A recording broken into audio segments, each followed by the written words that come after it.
Welcome to Man Does Tech, where I solve the problems you didn't even know you had.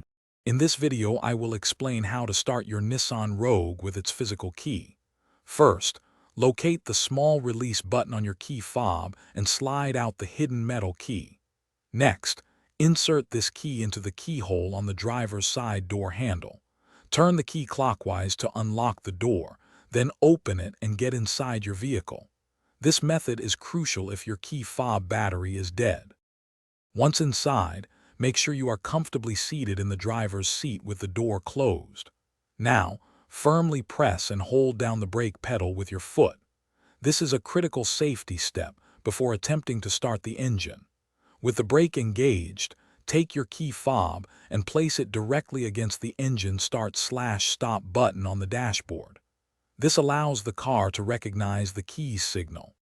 With the key fob pressed against the start button and your foot on the brake, now press the engine start/stop button.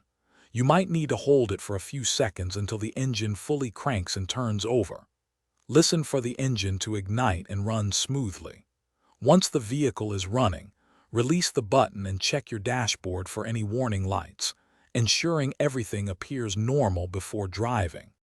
If your Nissan Rogue doesn't start using this method, first check your key fob battery. It might need replacing. Also, always ensure your vehicle's transmission is securely in park or neutral before attempting to start the engine, as a safety measure.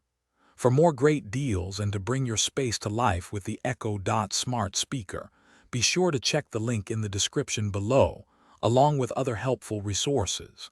Thanks for watching. Thanks for watching. If you found this helpful, don't forget to like and subscribe.